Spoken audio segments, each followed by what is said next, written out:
Okay, good afternoon, class. So, today I'm going to start the chapter, The Visitor. I hope all of you have read this chapter, and it's very easy and it's easily understood also. So, let's move to the chapter. And before starting the chapter, let's discuss about its author. Marcus Frank Zuzak is an Australian writer. कहाँ के writer हैं? Australia के. He is best known for the book Thief and the Messenger, two novels for young adults which became international bestseller. ठीक है. So he is mainly known for his book The Thief and The Messenger, and also उन्होंने दो novels लिखी है for young adults के लिए जो international best seller है. International best seller means not only in Australia but outside of it it was very famous. He won the Margaret A. Edward Award in 2014 for his contribution to young adult literature published in the United States. ठीक है. United state में इनकी book थी, उनको price मिला गया novel के लिए, यंग एडल्ट्स के लिए उन्होंने. यंग एडल्ट्स मीन्स इनकी जो स्टोरीज़ हैं या इनके जो भी आर्टिकल्स या बुक्स हैं वो स्पेशली किस एज को प्रेफर करती हैं? Young adults. यंग एडल्ट्स का मतलब आप समझ सकते हैं 20 to 30 के बीच की एज को ही बोला जा सकता है. ठीक है. तो उनके लिए उनको प्राइज़ मिला है, अवार्ड मिला है, मार्गरेट ए एडवर्ड अवार्ड यूनाइटेड स्टेट में. ओके, चलिए स्टोरी पढ़ते हैं. This story is set in Germany during world war second. ठीक है. तो ये स्टोरी किस समय की है? World war second. World war second कब हुआ था? 1939 to 1945. तो स्पेशली जो लोकेशन है स्टोरी का कहाँ का है? जर्मनी का.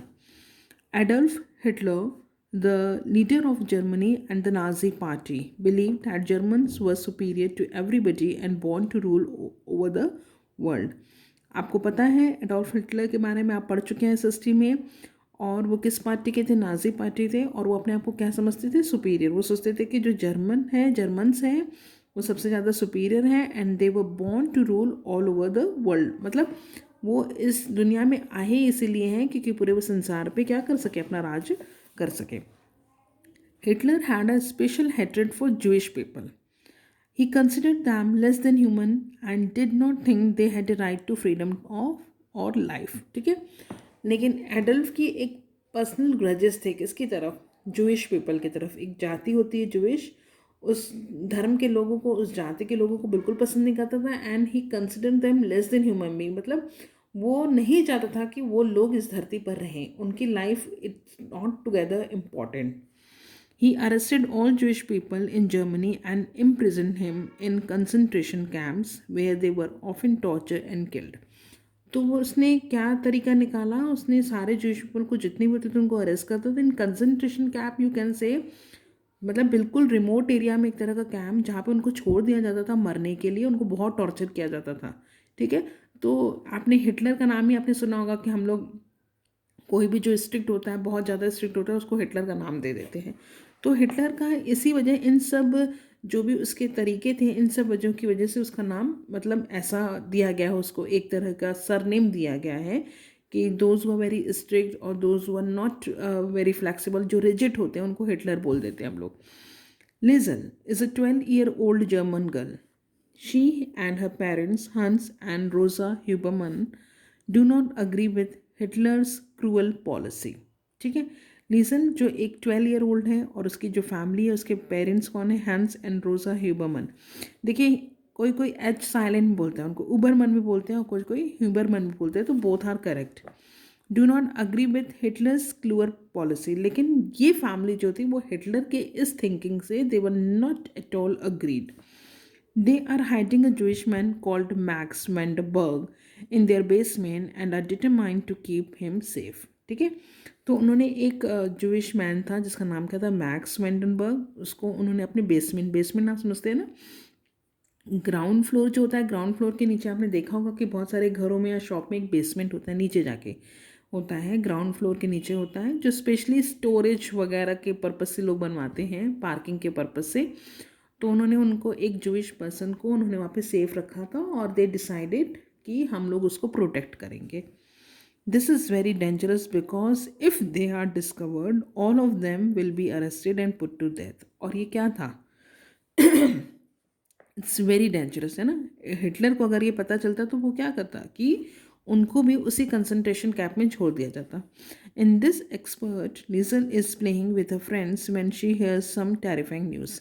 मतलब अभी जो आप एक्सट्रैक्ट पढ़ेंगे, एक्सट्रैक्ट मतलब अभी जो आप ये स्टोरी का जो पार्ट पढ़ रहे हैं उसमें ये बताया जा रहा है कि ये स्टोरी जहाँ पे क्या होता है कि लीजल इज प्लेइंग, अपने फ्रेंड्स के साथ वो खेल रही है और तभी उसको एक टेरिफाइंग मतलब बहुत ही डरावनी न्यूज़ उसको पता चलती है। A new ball had been found for Hummels street football.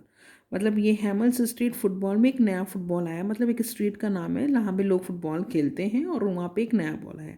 That was the good news, मतलब ये अच्छी खबर है कि हमारे खेलने के लिए, बच्चों के खेलने के लिए एक नई ball I. The somewhat unsettling news was that a division of NSDAP was heading towards them. NSDAP की पार्टी का नाम ही आप देख सकते हैं, लिखा हुआ है National Socialist German Workers Party और नाजी पार्टी, इसको शॉर्ट में नाजी पार्टी बोलेंगे। The leader of the party was Adolf Hitler. तो एक गुड न्यूज़ थी, दूसरी अनसेटलिंग मतलब news that was not good, यानी making them feel mildly nervous और वरीड। एक अच्छी न्यूज़ थी और साथ ही साथ एक बुरी न्यूज़ ये भी थी कि पार्टी के लोग आ रहे हैं इस स्ट्रीट में। They had progressed all the way through the town, street by street, house by house, and now they stood at Fro. Frau देखिए, dealer shop, Frau is a star लिखा हुआ है, इसका मतलब क्या होता है? Frau is the word for Mrs in German. मतलब जर्मन में मिसेस के लिए क्या यूज़ करते हैं? फ्रॉ। तो वो पूरा शहर की छानबीन हो रहे हैं, गली गली घर घर वो लोग ढूंढ रहे हैं, और अभी वो कहाँ पर खड़े हुए हैं? मिसेस डीलर की शॉप पे खड़े हुए हैं, taking a quick break before they continue with their business. मतलब अपना जो काम कर रहे हैं उसको आगे करने से पहले उन्होंने एक ब्रेक लिया है मिसेस डीलर की शॉप पर। From afar the children watched, सब दूर से उनको देख रहे हैं, बच्चे देख रहे हैं। Liesel had only just come out and she had walked over the to Rudy and Tommy, what's going up there. ठीक है, तो सारे बच्चे देख रहे हैं और तभी लीजल आती है, उसको कुछ नहीं पता हो रहा है कि व्हाट वाज गोइंग देयर। तो वो टॉमी और रूडी जो अपने फ्रेंड्स होते हैं उनसे पूछती कि क्या हो रहा है। Rudy put his hand in his pocket, अपने पॉकेट में हैंड डालता है Rudy. The party they are checking all the house and apartment blocks, बताता है कि पार्टी के लोग हैं और यहाँ पे छानबीन चल रही है घरों की। Instant dryness seize the interior of Liesel's mouth. मतलब ये न्यूज़ सुनकर उसकी क्या हो जाती है, एक तरीके से उसकी जान चली जाती है। एक इंस्टेंट ड्राइनेस सीज मतलब अचानक से उसका गला पूरा सूख जाता है, क्योंकि उसको पता था कि अगर उसके घर की छानबीन हुई तो it could be dangerous for them. For what? Liesel पूछती है किस लिए? Don't you know anything, tell her Tommy. तो क्या तुम्हें नहीं पता है? टॉमी जरा इसको बताओ तो। टॉमी वॉज परप्लेक्स्ड, तो टॉमी कन्फ्यूज था। वेल आई डोंट नो, मुझे भी नहीं पता। You are hopeless, the pair of you, they need more air raid shelters. मतलब फिर बोलता है जो रूडी होता है टॉमी और लीजल दोनों को बोलता है कि तुम लोग दोनों बेकार हो, तुम लोग कुछ भी नहीं पता है।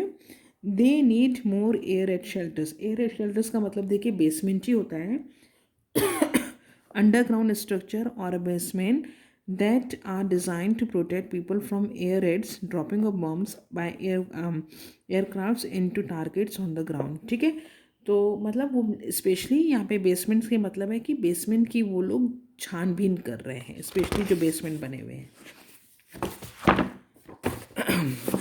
What? Basement?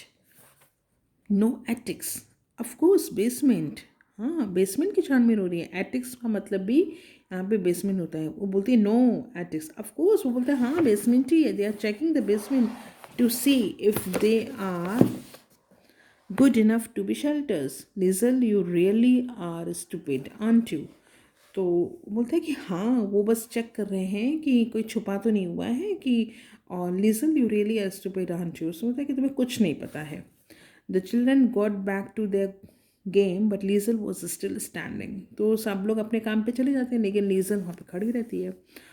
Could she get back inside without looking too suspicious. वो सोचती है कि अब मैं यहाँ से कैसे निकलूँ और किसी को पता भी नहीं चले। सस्पिशियस मतलब कोई मुझ पर डाउट ना करे, क्योंकि अगर हम लोग बीचों में कोई न्यूज़ सुनेंगे और अगर हम वहाँ से टूट के तुरंत चले जाएंगे तो लोगों को शक होगा कि ऐसा क्या था। The small crowd of man up at fraudulous was starting to disperse. अब लोग जो पार्टी के लोग जो मिसेस डिलर की शॉप पे खड़े हुए थे वो अब हटना शुरू कर रहे हैं. डिस्पर्स मतलब वहाँ से हटना शुरू कर रहे हैं. Panic generated in the awful way. अब जो पैनिक है किसके दिमाग में, लीजल के दिमाग में जो पैनिक है वो अब धीरे धीरे क्या हो रहा है, तेज हो रहा है. थ्रोट एंड माउथ मतलब उसका मुंह, उसका गला, मतलब she became so much nervous. Air become sand. अब उसको कुछ समझ में नहीं आ रहा है. एयर बिकम का सैंड का मतलब होता है कि हमारी आंखों के सामने में कुछ समझ में नहीं आ रहा, कुछ सोच नहीं सकते.